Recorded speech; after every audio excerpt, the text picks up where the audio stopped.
Good morning बच्चों। तो बच्चों वेलकम वंस अगेन।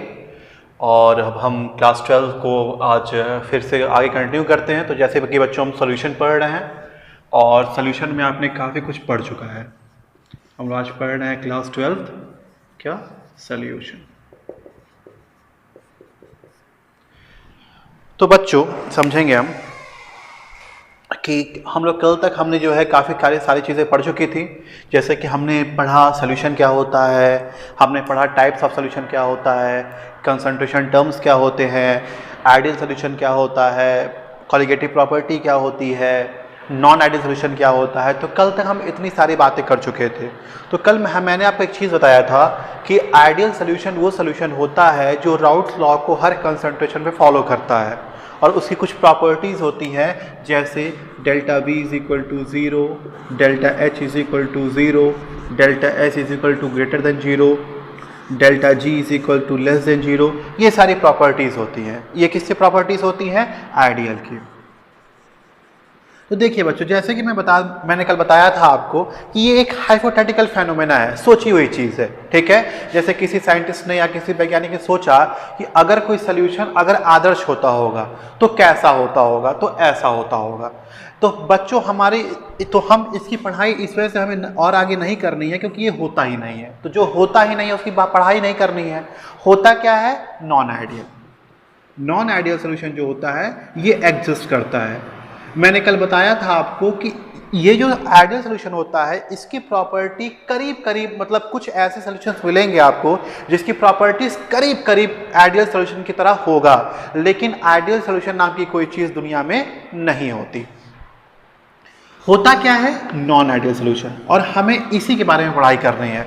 तो मैंने कल आपको बताया था कि आइडियल सॉल्यूशन वो सॉल्यूशन होता है जो राउट्स लॉ को फॉलो नहीं करता। यही राउट्स लॉ है।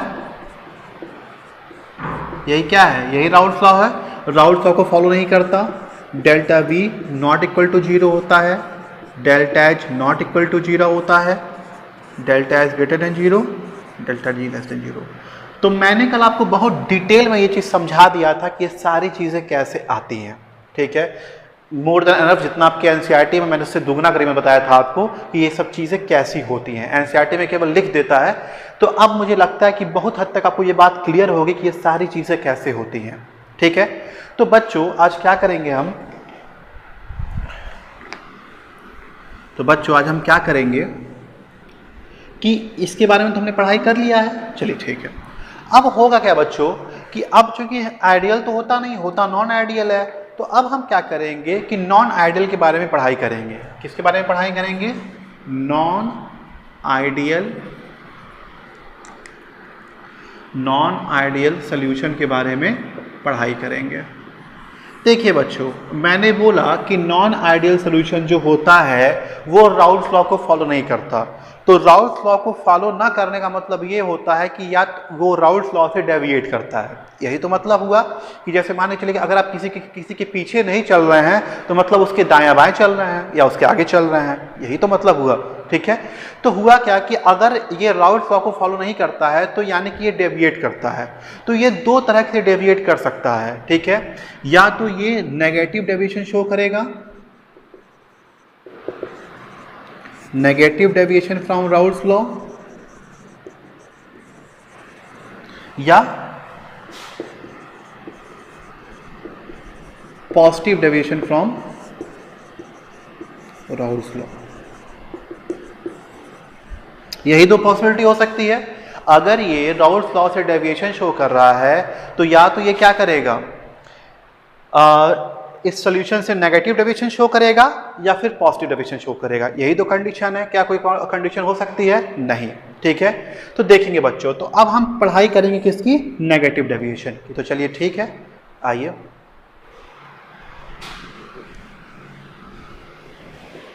अब हम पढ़ाई करेंगे नॉन आइडियल सॉल्यूशन की, negative deviation from Raoult's law. क्या पढ़ेंगे? Negative deviation from Raoult's law. चलिए बच्चों, तो देखेंगे बच्चों, राउल्स लॉ से डेविएशन का मतलब क्या हो गया, जो चीजें होती हैं मैं पहले उसको लिख देता हूं, उसके बाद उसके बारे में डिटेल चर्चा करते हैं। जैसे कि नेगेटिव डेविएशन का मतलब जो पीटी होगा वो यही राउल्स लॉ था, यही इक्वल टू लगा देता तो वही राउल्स लॉ हो जाता था। तो यानी कि जो इसका टोटल प्रेशर होता है इसके प्रेशर से क्या होता है, कम होता है। दूसरी चीज ए इंटरैक्शन या बीबी इंटरैक्शन कम होती है ए बी इंटरैक्शन से। ये सारी चीज़ें मैंने कल आपको बहुत डिटेल में पढ़ाई थी, ये सब क्या चीज़ें होती हैं। ठीक, चलिए डेल्टा वी जो होता है, डेल्टा वी जो मिक्सचर का होता है वो लेस देन 0 होता है, और जो डेल्टा एच मिक्सचर होता है वो लेस देन 0 होता है। ये प्रॉपर्टी अगर कोई सोल्यूशन शो कर रहा है तो उसका मतलब ये है कि वो सोल्यूशन राउल्स लॉ से नेगेटिव डेविएशन रखता है। इसका क्या मतलब हो गया, समझेंगे बच्चों। देखिए बच्चों, नेगेटिव डेविएशन मतलब कि मैंने बोला है कि non ideal solution Raoult's law को फॉलो नहीं करता। तो अगर राउल्स लॉ को फॉलो नहीं कर रहा है तो या तो वो राउल्स लॉ से पॉजिटिव डेविएट होता होगा या फिर नेगेटिव डेविएट होता होगा। तो अब देखिए, अगर सॉल्यूशन का टोटल प्रेशर उसके इंडिविजुअल कंपोनेंट के टेम्परेचर के सम से कम है, जैसे कि ये होता है राउल्स लॉ, ये होता है क्या, ये होता है राउल्स लॉ। अब अगर टोटल प्रेशर इस प्रेशर से कम हो जाए तो यानी कि वो जो राउल्स लॉ से नेगेटिव डेविएट कर रहा है। ठीक है, अगर उसके कंपोनेंट का इंटरैक्शन ए बी इंटरैक्शन से कम हो जाए, ठीक है, अगर इसका इंटरैक्शन अगर ए बी के इंटरैक्शन से क्या हो जाए, कम हो जाए, तो मतलब यानी कि उसके कंपोनेंट यानी कि सॉल्यूट और सॉल्वेंट का जो इंटरैक्शन है अगर उसके मिक्सचर के इंटरैक्शन से कम है तो क्या बोलेंगे कि वो क्या शो कर रहा है, नेगेटिव डेविएशन शो कर रहा है। ओके बच्चों, अच्छा बच्चों ये बताइए, कल मैंने बहुत डिटेल बताया था कि अगर इसका इंटरैक्शन अधिक है और इसका इंटरैक्शन कम है तो किसका वॉल्यूम ज़्यादा होगा। फिर से, अगर इसका इंटरैक्शन अधिक है और इसका इंटरैक्शन कम है तो किसका वॉल्यूम ज़्यादा होगा। कल मैंने आपको बताया था कि इंटरैक्शन अधिक का मतलब मॉलिक्यूल के बीच में लगने वाला फोर्स अधिक, और जब मॉलिक्यूल के बीच में लगने वाला फोर्स अधिक है तो यानी कि वॉल्यूम क्या है, कम है। ठीक, अगर इंटरैक्शन कम है मतलब वॉल्यूम के बीच में लगने वाला फोर्स कम है, और जब फोर्स कम है तो मॉलिक्यूल दूर दूर होंगे और वॉल्यूम क्या होगा, ज़्यादा होगा। यानी कि हम कह सकते हैं कि अगर इसका इंटरैक्शन कम है तो इसका वॉल्यूम क्या होगा, ज़्यादा होगा, इसका इंटरैक्शन ज़्यादा है तो इसका वॉल्यूम क्या होगा, कम होगा। ये बात क्लियर है सबको, कोई यहाँ पे कोई दिक्कत। तो यानी कि इसका अगर इससे ये बनेगा तो इसका इंटरैक्शन ज़्यादा है मतलब वॉल्यूम क्या हो जाएगा, कम हो जाएगा। यही तो मतलब हुआ, फिर समझेंगे। यानी कि अगर इसका इंटरेक्शन कम है और इसका इंटरेक्शन ज़्यादा है तो मतलब जब इसको इसमें मिलाएंगे तो इंटरेक्शन बढ़ जाएगा ए बी का, और जब ए बी का इंटरेक्शन बढ़ जाएगा तो यानी कि वॉल्यूम क्या होगा, कम होगा। यानी कि वॉल्यूम क्या हो रहा है, घट रहा है। यानी कि डेल्टा भी लेस देन 0 मतलब वॉल्यूम नेगेटिव में जा रहा है। नेगेटिव मतलब घट रहा है। लेस देन 0 का मतलब ये मत सोचिएगा सर कि वॉल्यूम 0 से नीचे कैसे हो सकता है। लेस देन 0 का मतलब ये हुआ कि वॉल्यूम नेगेटिव की तरफ जा रहा है, मतलब वॉल्यूम घट रहा है। ठीक है, चलिए डेल्टा एच मिक्सचर की बात करें तो क्या होगा बच्चों, मैंने क्या बताया था कि डेल्टा एच का मतलब होता है कि जब किसी रिएक्शन में कितनी एनर्जी लगी है या कितनी निकली है, यही मतलब होता है, कल मैंने आपको बताया था। चलिए ठीक है, तो देखिए बच्चों होगा क्या कि डेल्टा एच लेस देन 0 का मतलब ये है कि डेल्टा एच का कॉन्सेप्ट कैसे आया, डेल्टा एच का कॉन्सेप्ट आया कि जब ए इंटरेक्शन को तोड़ने में जितनी हीट लगाते हैं उतनी हीट जब ए बी बनता है तो रिलीज हो जाता है। क्या, फिर से डेल्टा एच कॉन्सेप्ट क्या बताता है कि ए और बी को तोड़ने में जो हीट लगती है वही हीट ए बी बनने में क्या होता है, निकल जाता है। इसमें कोई दिक्कत बच्चों। तो देखिए अब डेल्टा एच का 0 का मतलब ये हुआ, समझेंगे बच्चों, कि इसका मतलब ये हुआ कि जो हीट रिलीज हो रहा है फॉर्मेशन ऑफ ए बी में वो ग्रेटर है heat absorb by A and B. क्या मतलब हुआ बच्चों, डेल्टा एच नेगेटिव का मतलब ये हो गया बच्चों कि ए बी को बनने में जितनी हीट रिलीज हो रही है वो ज्यादा है किसमें, हीट जो एब्जॉर्ब हो रही है ए और बी से। मतलब जितना हीट आप यहां पे लगा रहे हैं उससे ज्यादा हीट यहां ये क्या कर दे रहा है, रिलीज कर दे रहा है। ये बात क्लियर है। और मैंने कल बताया था कि अगर हीट रिलीज होती है तो डेल्टा एच नेगेटिव होता है, और अगर हीट एब्जॉर्ब होती है तो डेल्टा एच क्या होता है, पॉजिटिव होता है। तो यानी कि जितना हीट इसको लगाने में तोड़ रहे हैं उससे अधिक तो हीट यहाँ पे बनने में ही निकल जा रहा है। तो यानी कि डेल्टा एच क्या है, लेस देन 0 है। यानी कि उस ओवरऑल रिएक्शन का जो डेल्टा एच होगा वो नेगेटिव होगा। समझ में आया ये बात क्लियर। चलिए अब देखेंगे बच्चों,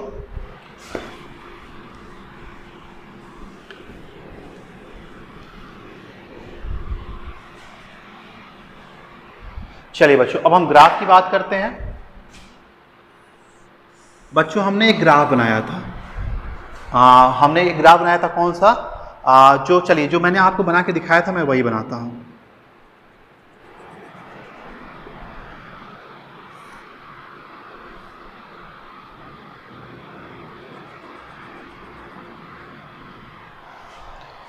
ये बच्चों स्ट्रेट लाइन होगा, हल्का सा कर्व है।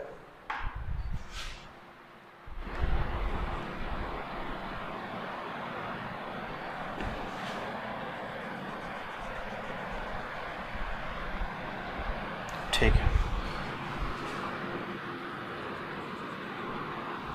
यहाँ क्या था, zeta A is equal to 1, zeta B is equal to 0, zeta A is equal to 0, zeta B is equal to 1, P naught B, P naught A, यही था बच्चों। ठीक है, मैंने आपको बकायदे समझाया था कि ये क्या है, ये वेपर प्रेशर है, ये मोल फ्रैक्शन है।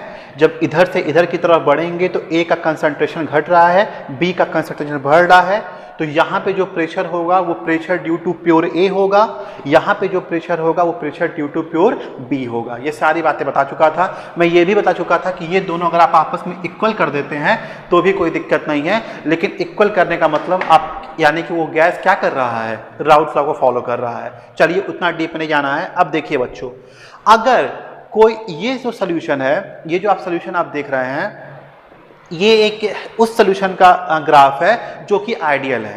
ठीक है, जो आइडियल अगर कोई सोल्यूशन होगा तो उसका ग्राफ आपको ऐसे ही मिलेगा, जो मैंने आपको पहले बनाकर दिखा चुका है जब हम राउल्ट्स लॉ की बात कर रहे थे। ठीक है, ये और ये चाहिए तो आप आपस में इक्वल कर सकते हैं, कोई दिक्कत नहीं है। ठीक है, लेकिन चूंकि आपके एनसीईआरटी में ऐसे दिया हुआ है इसलिए हम इसी को लेके चलेंगे। अब देखिए बच्चों, अगर कोई सोल्यूशन नेगेटिव डेविएशन शो कर रहा है तो अगर वो सोल्यूशन राउल्ट्स लॉ को फॉलो करता तो उसका ग्राफ कुछ इस तरह से होता, लेकिन चूंकि वो अब उससे नेगेटिव डेविएशन शो कर रहा है, इसमें जो उसका रियल ग्राफ होगा वो इस तरह से होगा।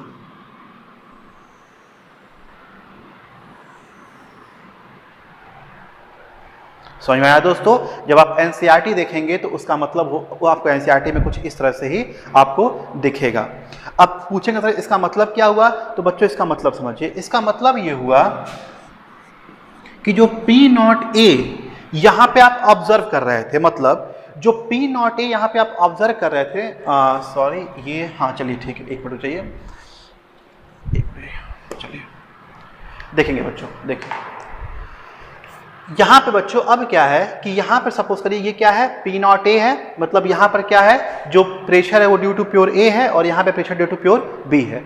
अब देखिए बच्चों, जो इसका PA होगा वो लेस देन क्या होगा, P नॉट ए और जीटा है। देखिए होना तो ये चाहिए था लेकिन है ये, मतलब इसका जो ऑब्जर्व, मतलब जो ऑब्जर्व होना चाहिए था वो तो ये होना चाहिए था, लेकिन है क्या, उससे कम।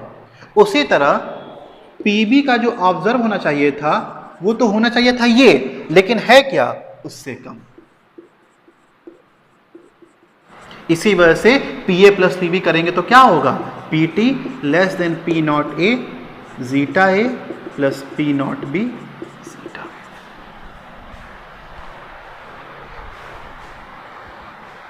यहां तक बात क्लियर है बच्चों। ये एक बार देख लीजिए आप लोग अच्छे से। और ये ग्राफ है किसका, नेगेटिव डेविएशन का। ठीक, अब देखिए बच्चों, मैं आपको समझा देता हूँ बाय एग्जाम्पल कि ये चीज़, अब देखिए ये तो थ्योरेटिकल पढ़ लिया आपने, चलिए मैं एक आपको बहुत अच्छा सा एग्जाम्पल देता हूँ और समझाता हूँ आपको अच्छे से। सपोज करिए बच्चों कि हम एक वो लेते हैं, एक एग्जाम्पल लेते हैं जो आपकी शायद बुक में भी दिया हुआ है। जैसे कि हमने क्या किया, CHCl3 और CH3OCH3 का हमने सोल्यूशन बनाया। मैं ये बता रहा हूं बच्चों कि कैसे कोई सोल्यूशन राउल्स लॉ से नेगेटिव डेविएशन को शो करेगा।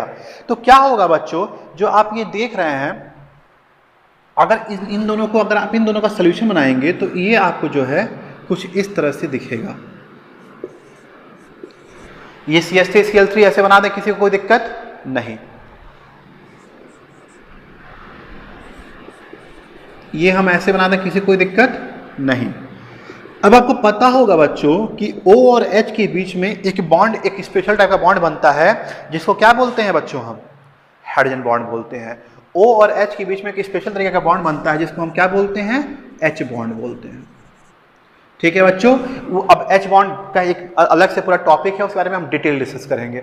तो देखिए बच्चों, अब मैं समझाने का चाहता हूँ वो समझिए। हुआ क्या बच्चों कि जब हमने इन दोनों को मिलाया तो हमने देखा कि इनके जो मिलने के बाद जो सोल्यूशन बन रहा था वो राउल्स लॉ से नेगेटिव डेविएशन रख रहा था। क्या मतलब हुआ इसका? इसका मतलब हुआ बच्चों कि जब हम इन दोनों इसमें से कोई सॉल्यूट ऑफ सॉल्वेंट मान सकते हैं आप।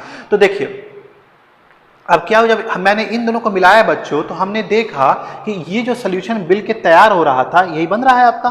तो ये जो सोल्यूशन मिल के तैयार हो रहा है, ये राउल्स लॉ से नेगेटिव डेविएशन रख रहा था। अब मैंने क्या बताया, मैंने बताया है राउल्स लॉ के नेगेटिव डेविएशन रखने का मतलब ये हुआ कि जो Pt होगा वो less than P0 A P zeta A plus P0 B plus zeta B होगा, डेल्टा V लेस देन 0 होगा, डेल्टा H लेस देन 0 होगा, और आपका AA इंटरेक्शन और BB इंटरेक्शन जो है वो AB इंटरेक्शन से कम होगा। ये सारी चीज़ें मैंने तब बताई थी जब कोई सोल्यूशन राउल्स लॉ से नेगेटिव डेविएशन रखता है। क्लियर है यहाँ तक बात? चलिए ठीक है। अब बच्चों, अब ये भी सोल्यूशन जो है वो राउल्स लॉ से नेगेटिव डेविएशन रखता है। कैसे हम ये बात जान गए, समझिए। हुआ क्या बच्चों कि जब हमने इन दोनों को मिलाया तो हमने देखा कि इनके बीच में H बॉन्ड बन रहा है। मैंने इसके बारे में पहले भी डिस्कस किया है। H बॉन्ड का मतलब होता है बच्चों कि H एक हाइड्रोजन बॉन्ड, स्ट्रॉन्ग बॉन्ड होता है। ठीक, तो हुआ क्या बच्चों कि जब हमने इन दोनों को मिलाया तो इनके बीच में बन गया हाइड्रोजन बॉन्ड। अब जब हाइड्रोजन बॉन्ड चूंकि स्ट्रॉन्ग बॉन्ड है, तो जब इसको वेपराइज किया गया तो हमने ये देखा कि इसका अब देखिए यहाँ पे क्या है, इसको सपोज करिए A है और ये इसको सपोज करिए B है। इनके बीच में AA इंटरेक्शन होगा, इनके बीच में BB इंटरेक्शन होगा, और ये क्या है, A और B।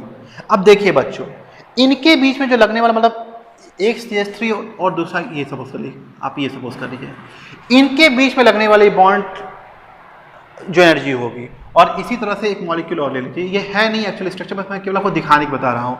मतलब AA के बीच में लगने वाला इंटरेक्शन जो होगा और BB के जो इंटरेक्शन के बीच में लगना जो इंटरेक्शन होगा, उस इंटरेक्शन की तुलना में जो AB होगा वो क्या होगा, ज़्यादा होगा। क्यों ज़्यादा होगा? क्योंकि यहाँ पे क्या बन रहा है, हाइड्रोजन बॉन्ड। हाइड्रोजन बॉन्ड बनने की वजह से इन दोनों के को मिलाने के बाद जो सोल्यूशन बन के तैयार हुआ, उसको हमने उसमें देखा कि इसके बीच में जो इंटरेक्शन लग रहा है उसका इंटरेक्शन AA या BB से लगने वाले इंटरेक्शन से क्या है, ज़्यादा है। इस वजह से हम ये कहेंगे कि ये जो सोल्यूशन है वो राउल्स लॉ से नेगेटिव डेविएशन रखता है। क्या रखता है, नेगेटिव डेविएशन रखता है। ये बात क्लियर है बच्चों? मुझे लगता है आपको बहुत हद तक क्लियर हुआ होगा।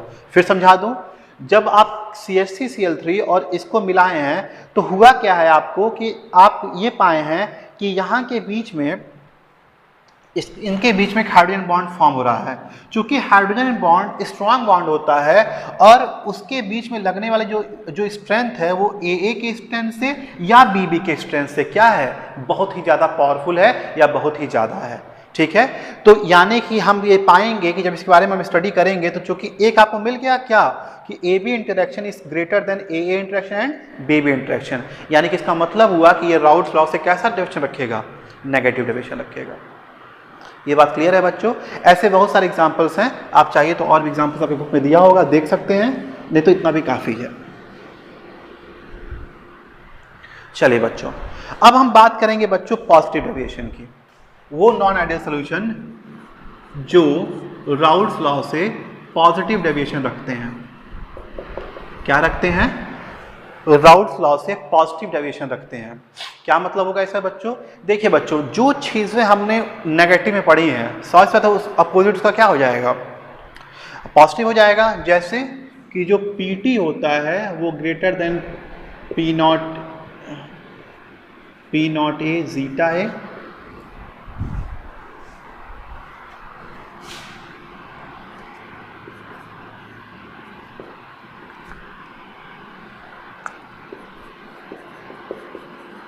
Plus P naught B zeta B. जो AA इंटरेक्शन या फिर जो BB इंटरेक्शन होता है वो क्या होता है? ज़्यादा होता है AB इंटरेक्शन से। डेल्टा V क्या होता है? Greater than 0। डेल्टा H क्या होता है? Greater than 0। मतलब डेल्टा V मिक्सचर का और डेल्टा H मिक्सचर का क्या होता है? अब देखेंगे बच्चों, मुझे लगता है बच्चों अगर आपने ध्यान से इस चीज़ों को पढ़ रहे होंगे तो मुझे लगता है कि अब बहुत हद तक आपका ये सारे कॉन्सेप्ट तो क्लियर अब तक हो चुके होंगे। जैसे कि अगर total pressure of the solution अगर इनकी इंडिविजुअल प्रेशर के सम से अगर अधिक है तो मतलब वो राउल्ट्स लॉ से पॉजिटिव डेविएशन शो कर रहा है। अगर AA का इंटरेक्शन और BB का इंटरेक्शन AB के इंटरेक्शन से अधिक है, पिछले में क्या था? इनका इंटरेक्शन इससे कम था, एग्जाम्पल के साथ मैंने दिखाया है आपको। अगर इनका इंटरेक्शन इसके इंटरेक्शन से अधिक है तो मतलब वो क्या है? Positive deviation. अब बच्चों ये मुझे लगता है कि आपको क्लियर हो रहा होगा। ये क्यों? देखिए, इसका इंटरेक्शन क्या है? ज़्यादा है, मतलब इसका वॉल्यूम क्या होगा? कम होगा। इसका इंटरेक्शन क्या है? कम है, मतलब इसका वॉल्यूम ज़्यादा होगा। तो मतलब जब आप इधर से इधर के साइड जा रहे हैं, मतलब सॉल्यूट और सॉल्वेंट से सॉल्यूशन की तरफ जा रहे हैं, तो वॉल्यूम इंक्रीज कर रहा है। तो मतलब delta V greater than 0, volume increase कर रहा है। तो मतलब मान लीजिए इधर वॉल्यूम, अगर मान लीजिए इधर वॉल्यूम, मान लीजिए इन दोनों को, इन लोगों का वॉल्यूम मान लीजिए सपोज करिए था क्या? 100 ml, और इधर जाने के बाद कितना हो गया? 150 ml। ठीक है, तो हुआ क्या बच्चों? आप देख सकते हैं कि 150 ml क्या है? 100 ml से अधिक है, मतलब 100 इज इक्वल टू क्या? 50 ml। यानी कि ये 50 ml क्या है? मतलब बढ़ रहा है, पॉजिटिव साइड जा रहा है, मतलब डेल्टा V ग्रेटर देन 0। अगर पिछला केस लेते हैं तो हमारे पिछले केस में क्या था? Delta V less than 0। Suppose करिए कि इधर वॉल्यूम कितना रहा होगा? 150 ml, जाने के बाद कितना रहा होगा? 100 ml। तो अब घटाइए। याद रखिए बच्चों, हमेशा क्या करते हैं हम? प्रोडक्ट से रिएक्टेंट की साइड को घटाते हैं। तो क्या हुआ? 100 माइनस 150 मतलब माइनस 50 ml घट रहा है। मतलब देखिए पहले कितना था? 100, पहले कितना था? देखिए बच्चों, ये डेल्टा V ग्रेटर देन 0 का केस समझ में आया। अब मैं डेल्टा V लेस देन 0 का केस समझा देता हूं आपको। सपोज करिए कि वहां पर इधर वॉल्यूम जो है वो रहा होगा 150 ml, और AB बनने के बाद उसका वॉल्यूम हो गया होगा 100 ml। तो अब देखा जाए तो इधर से इधर जाने पर 50 ml का डिक्रीमेंट हुआ है। 50 ml का डिक्रीमेंट का मतलब क्या हुआ? कि वॉल्यूम घटा है, मतलब वॉल्यूम लेस देन 0 है, मतलब वॉल्यूम नेगेटिव में गया है। क्लियर हो रहा है ये बात? चलिए, delta H mixture greater than 0 है। बच्चों सिंपल सी बात है कि वहां पे क्या था कि हीट ऑफ फॉर्मेशन, मतलब हीट ऑफ फॉर्मेशन जो था उसकी जो एनर्जी रिलीज हो रही थी वो हीट एब्जॉर्प्शन से ज्यादा थी। यानी कि यहां पर क्या होगा बच्चों? हीट रिलीज्ड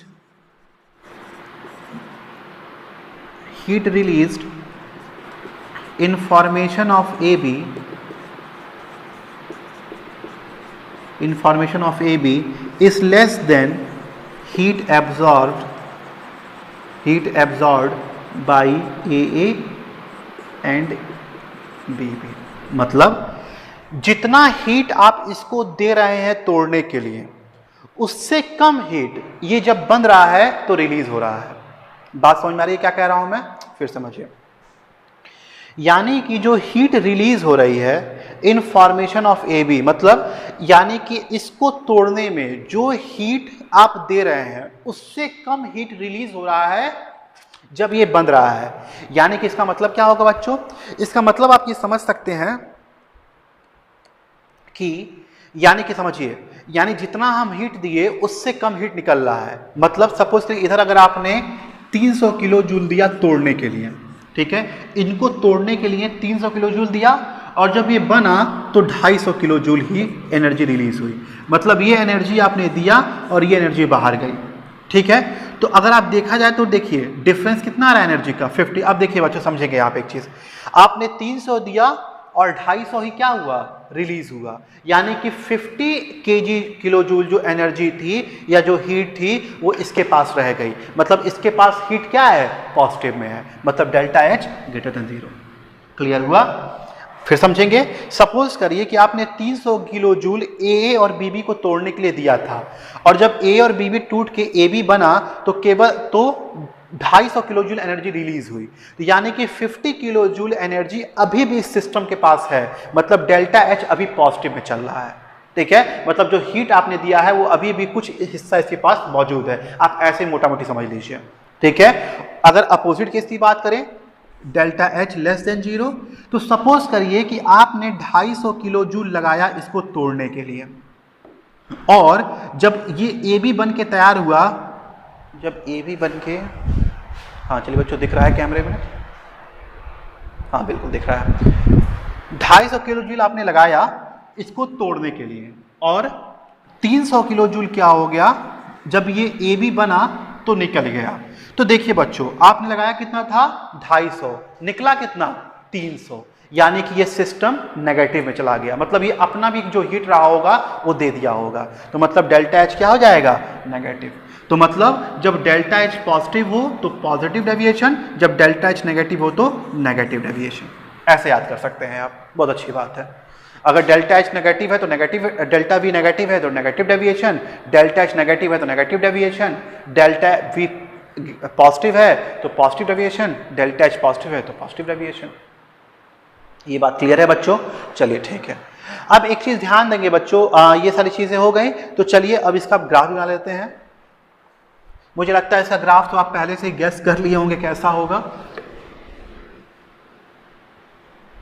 चलिए बच्चों देखते हैं।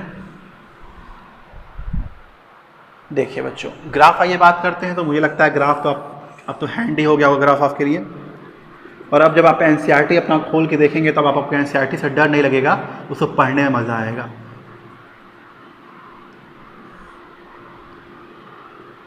अब आप एनसीईआरटी पढ़िए, आपको एनसीईआरटी पढ़ने में मजा आएगा।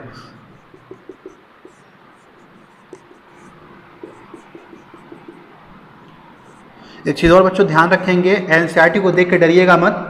एनसीईआरटी जो कि क्या होता है कि वो कम शब्दों में बहुत सारी चीज़ें कहने की कोशिश करता है। इस वक्त आप पढ़ेंगे तो कहेंगे अरे सर ये तो कुछ नहीं सर, लेकिन देखिए जब आप कॉन्सेप्ट डीप इसको समझ लेंगे तो आप पाएंगे कि एनसीईआरटी की हर सारी चीज़ आपको वहाँ पर नज़र आ रही होगी जो मैंने बताया है यहाँ पे, ठीक है। और मैंने आपको एनसीईआरटी से कहीं ज़्यादा अधिक ही बताया है आपको। अब देखेंगे बच्चों, नेगेटिव डेविएशन मतलब क्या था कि ये इससे कम कम था, तो पॉजिटिव का मतलब क्या हो गया है, ज़्यादा ज़्यादा है। मतलब ऐसे ऐसे ऐसे। ये क्लियर है? देखिए बच्चों एक चीज़ और यहाँ पे ध्यान दीजिएगा बच्चों, यहाँ पे चलिए यहाँ ये क्लियर हुआ आपका। इसका मतलब ये हुआ कि पी ए जो है वो ग्रेटर देन है P naught A zeta A के, जो पी बी है वो ग्रेटर है P naught B zeta B के, यानी कि जो पी टी है वो ग्रेटर देन होगा P naught A zeta A plus P naught B zeta. मुझे लगता है बहुत हद तक बच्चों आपको ये बातें क्लियर हो गई होंगी। एक चीज़ ध्यान रखिएगा बच्चों, ये जो आप ग्राफ बना रहे हैं ध्यान रखिएगा कभी भी ये जो ग्राफ ऊपर वाला है ये अपने इससे ऊपर नहीं जा सकता। चलिए ठीक है, पहले आप ये देख लीजिए फिर मैं आपको नेक्स्ट समझाता हूँ उसको। पहले ये क्लियर हुआ आप लोग को? चलिए ठीक है। ये क्या दिखा रहा है? Positive deviation from Raoult's law. चलिए बच्चों एक मैं पहले एग्जांपल आपको दे दूं, उसके बाद जो है आपको ये समझाता हूं।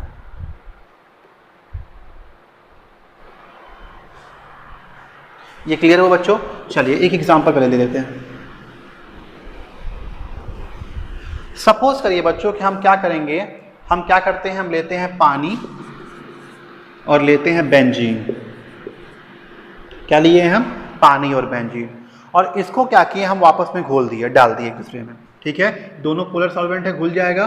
तो देखिए इसको हमने क्या किया, इसमें डाल दिया। अब क्या हुआ बच्चों कि जब H2O और जब C6H6 बना तो हमने ये पाया, इसको A मान लीजिए, इसको B मान लीजिए, ठीक है। तो हमने पाया कि जो इसका जो इंटरेक्शन है, जो AB का जो इंटरेक्शन है, जो AB का इंटरेक्शन है वो AA इंटरेक्शन से या फिर BB इंटरेक्शन से क्या है, कम है। क्लियर है। क्या पाया हमने पिछले केस में, क्या पा रहे थे, पिछले केस में पा रहे थे कि क्लोरोफॉर्म में और CH3 और CH3 में क्या हो रहा था, एक हाइड्रोजन बॉन्ड बन जा रहा, CHCl3 में और CH3 और CH3 में एक हाइड्रोजन बॉन्ड बन जा रहा था। तो हाइड्रोजन बॉन्ड बनने से क्या हुआ कि उसके बॉन्ड में स्ट्रेंथ आ जा रही थी, मतलब उसका इंटरेक्शन अपने बनने वाले इंटरेक्शन से, मतलब CHCl3 से और CH3 और CH3 से मजबूत हो जा रहा था। यहाँ पे जो कॉम्पोनेंट है वो क्या है, H2O और बेंजीन, H2 और C6H6। अब क्या हो रहा है, जब इनका हमने सोल्यूशन बनाया तो हमने देखा कि इनका जो बॉन्ड है उसका इंटरेक्शन, मतलब उसकी जो मजबूती है वो अपने इंडिविजुअल कंपोनेंट से कम हो जा रही है, ठीक है। तो ये एक एग्जांपल है किसका, पॉजिटिव डेविएशन का। ये बात क्लियर है बच्चों सबको, चलिए ठीक है। अब देखिए बच्चों हम जो बात कर रहे थे वो समझिए।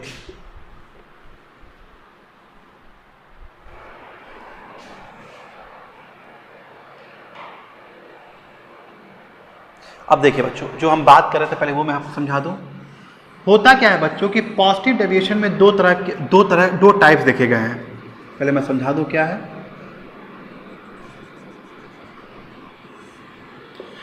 इस बार मैं बदल दे रहा हूं, यहां पे मैं कर दे रहा हूं P0B, आप P0A भी लिख चल सकते हैं, कोई दिक्कत नहीं। हालांकि मैं केवल फॉलो कर रहा हूं आपके बुक्स को।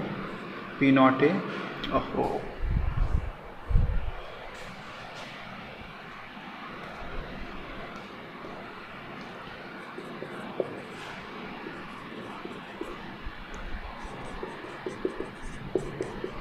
ये है बच्चों वही चीज़, कुछ है नहीं, बस मैंने लिखने का तरीका चेंज कर दिया है। आप चाहिए तो जैसे प्रीवियसली बना रहे थे आप वैसे भी बना सकते हैं, कोई प्रॉब्लम नहीं है।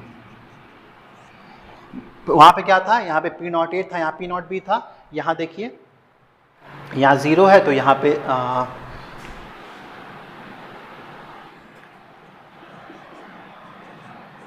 वहाँ पे इधर से उधर B बढ़ रहा था, यहाँ पे इधर से इधर A बढ़ रहा है, वही चीज़ है। तो हमने क्या बनाया बच्चों, हमने दो टाइप्स की चीज़ बनाए। हमने दिखाया पॉजिटिव डेविएशन ऐसा,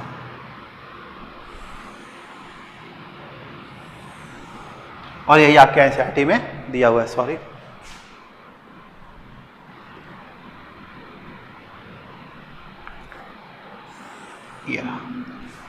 अब देखेंगे बच्चों, यहाँ पे समझेंगे एक चीज़। होता क्या है बच्चों कि कभी भी पीटी जो है, यही आपका पीटी है, ये जो लाइन आपको दिख रहा है यही पीटी है, अभी तक हम पढ़ते आए हैं, यही पीटी है। एक चीज़ ध्यान देंगे बच्चों कि जो टोटल प्रेशर होता है वो कभी भी किसी भी केस में P0B से अधिक नहीं हो सकता। मतलब ये जो टोटल प्रेशर है वो कभी भी P0B से अधिक नहीं हो सकता। मतलब आप कह सकते हैं कि टोटल प्रेशर कभी भी इंडिविजुअल या प्योर लिक्विड के वेपर प्रेशर से एक्सीड नहीं कर सकता, ठीक है। वो एक्सीड नहीं कर पाएगा, ये एक्सपेरिमेंटल देखा गया है, वो एक्सीड नहीं कर सकता, ठीक है। तो मतलब कभी भी PT जो होगा, मतलब टोटल प्रेशर होगा, वो P0B, और अगर यहाँ पर P0A होता तो P0A, मतलब जो भी ऊपर है उससे एक्सीड नहीं कर सकता। ये बात क्लियर है। चलिए, तो इसका मतलब क्या है बच्चों कि अब देखिए तो होता क्या है कि यहाँ पे ये जो बना हुआ है ये कितना भी अधिक होगा, लेकिन P0B अगर यहाँ पे A होता तो P0A, मतलब जो भी ऊपर है उसके प्योर लिक्विड के वेपर प्रेशर से अधिक नहीं हो सकता। जब इससे अधिक नहीं हो सकता तो भाई अब ये बताइए भाई, ये उससे यानी कि इससे अधिक नहीं, मतलब जो भी ऊपर है तो उससे अधिक नहीं हो सकता। ये बात क्लियर है। चलिए, तो बच्चों होता क्या है कि अब कभी कभी ये भी हम लोग देखा गया है कि कभी कभी किसी केस में एक्सपेरिमेंटली देखा गया है कि ये ज़्यादा हो जाता है, किसी केस में देखा गया है ये ज़्यादा हो जाता है। मैंने क्या बोला है कि ये टाइप 1 है, ये क्या है, टाइप 1 है, और ये क्या है, टाइप 2 है। टाइप 1 ऐसे ही दिखेगा जैसे दिख रहा है। टाइप 2 को देखिए, ये क्या है, टाइप 1 है। इसको पहले आप नोट कर लीजिए, ये क्या है, टाइप 1 है।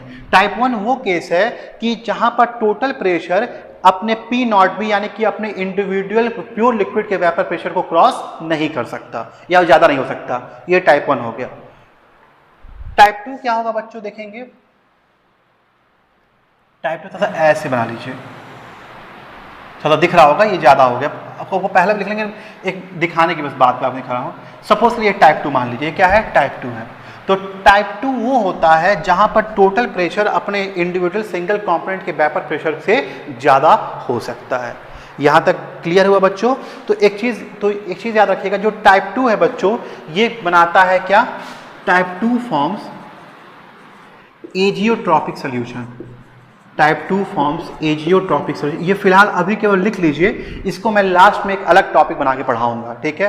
हालांकि मैं एनसीईआरटी से नहीं चलता, मैं थोड़ा सा चलता हूँ कि जैसे मैं ऐसे क्रोनोलॉजी में चलता है ताकि आपको चीज़ें समझ में बेहतर तरीके से आए। तो अभी एजियोट्रॉपिक पढ़ाऊंगा तो फिर सारा डिस्टर्बेंस हो जाएगा, तो इसको अभी फिलहाल नोट कर लीजिए। Type 2 forms azeotropic solution.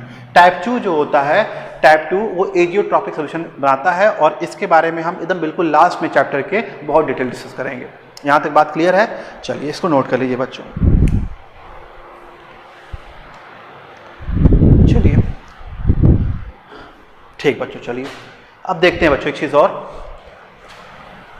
तो यहाँ तक बच्चों मुझे लगता है कि मैंने बहुत डिटेल में आपको सारी चीज़ें समझा दी हैं कि क्या क्या क्या क्या होता है, ठीक है। अब हम पढ़ेंगे कॉलिगेटिव प्रॉपर्टी। कॉलिगेटिव प्रॉपर्टी एक आप पढ़ चुके हैं, कौन सा बताइए?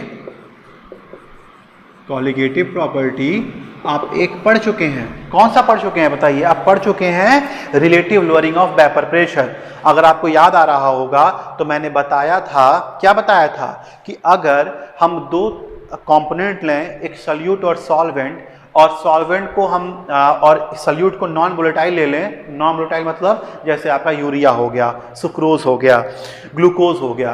तो अगर हम एक सॉल्वेंट में नॉन वोलेटाइल सॉल्यूट डालते हैं तो हम ये पाए हैं कि उसका जो सॉल्यूशन का जो वेपर प्रेशर होता है वो गिर जाता है, ठीक है।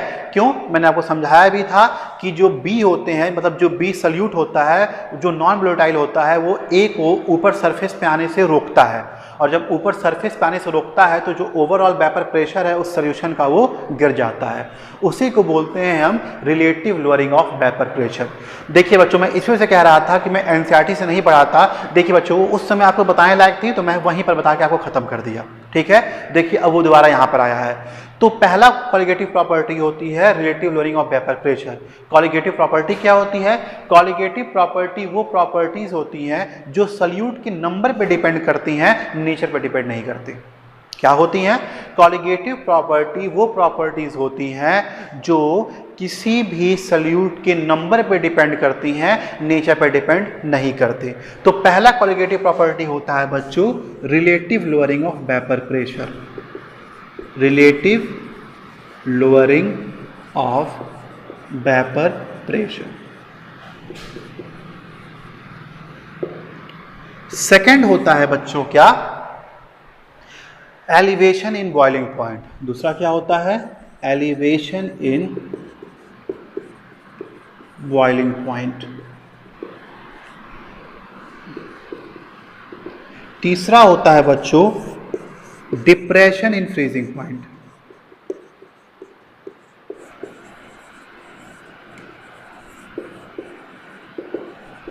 Depression in freezing point.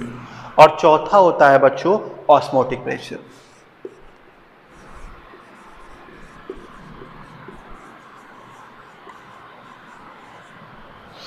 देखिए बच्चों, चार कॉलिगेटिव प्रॉपर्टीज होती हैं। कॉलिगेटिव प्रॉपर्टीज का मतलब होता है बच्चों कि वो प्रॉपर्टीज जो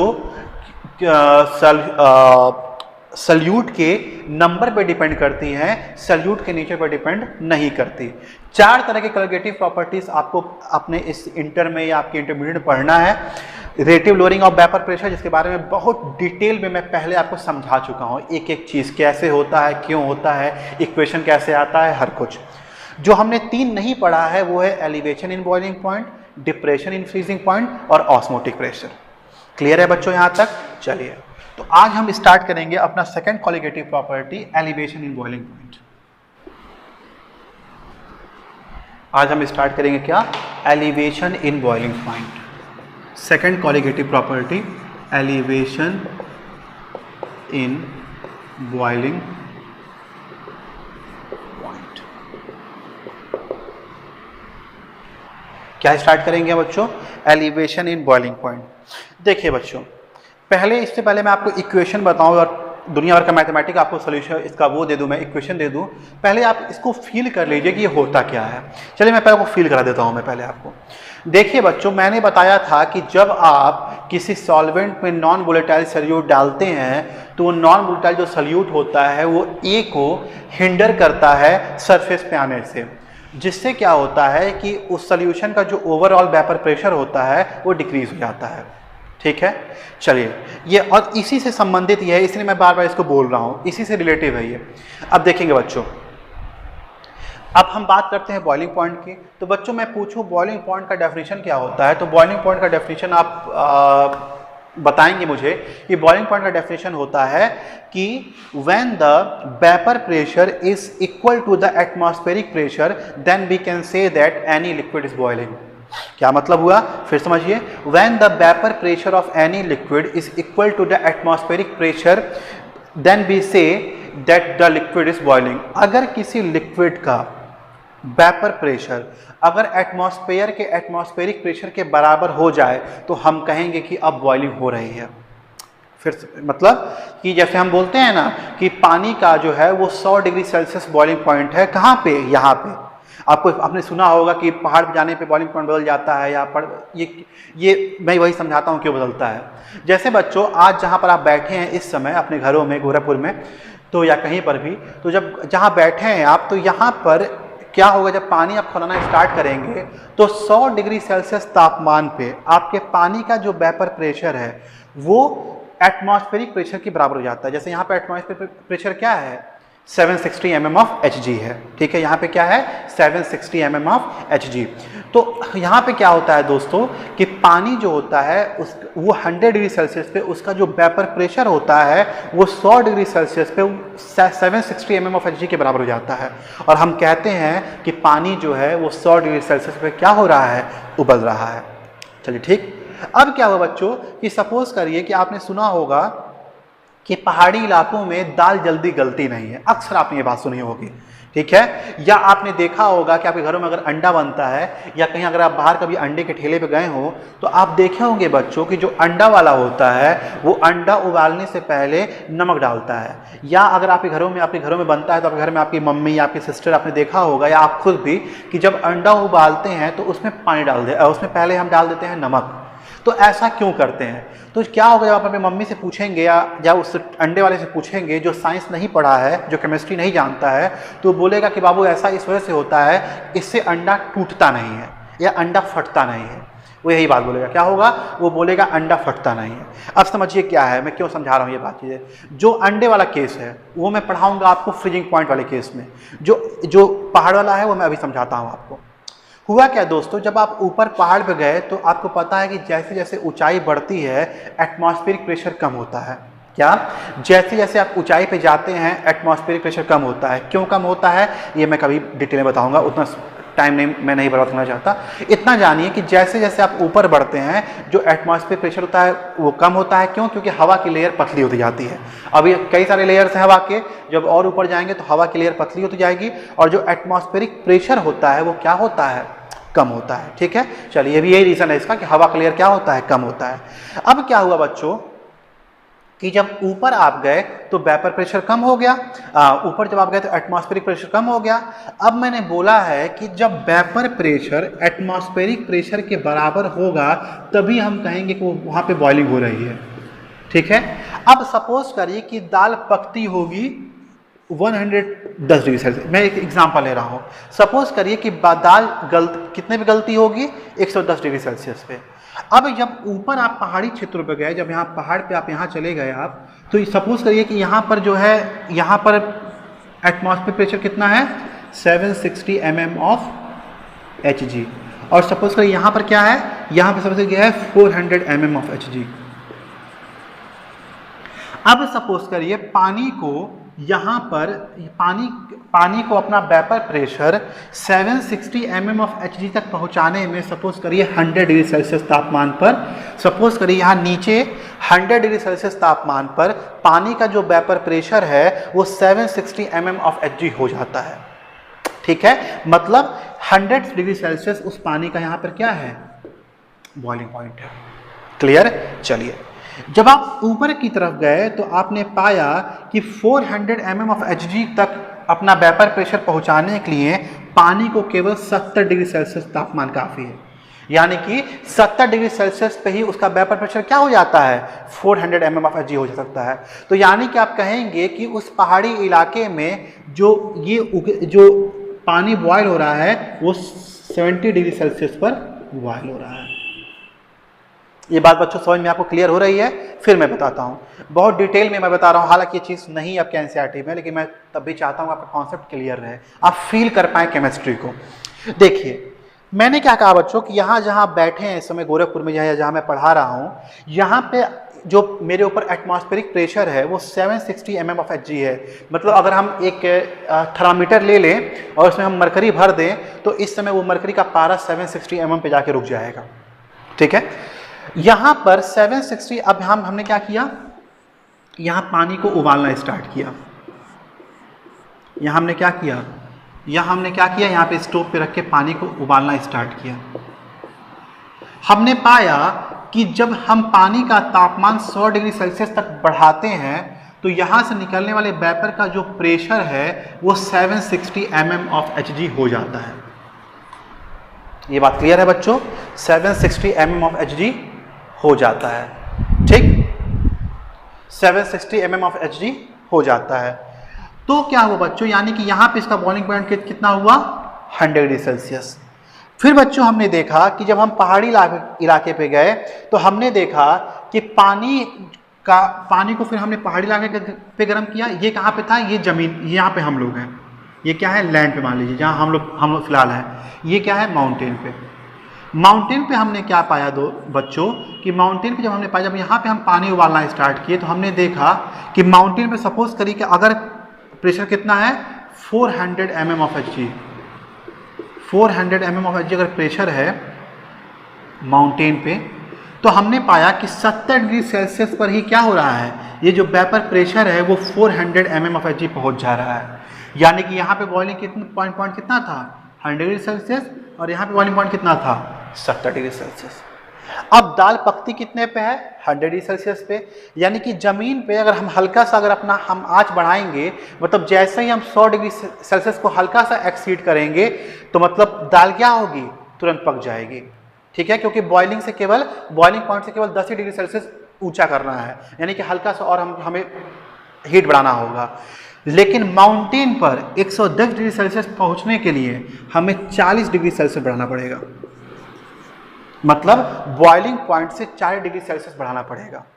यानी कि वहाँ पे दाल को पकाना क्या होगा, कठिन हो जाएगा, यानी बहुत ज़्यादा हीट रिक्वायर होगी वहाँ पे दाल को पकाने के लिए। तो बच्चों एक बार इसको सोचिएगा, घर पे जाके एक बार उसको जो मैंने बातें बोली सारी बातों की बार सोचिएगा और उस पर एक एनालाइज करिएगा। ठीक है, तो कल हम इसके आगे पढ़ेंगे। तो कल हम इस कॉलिगेटिव प्रॉपर्टी का एलिवेशन इन बॉइलिंग पॉइंट का इक्वेशन निकालेंगे। तब तक पढ़ाई करते रहिए।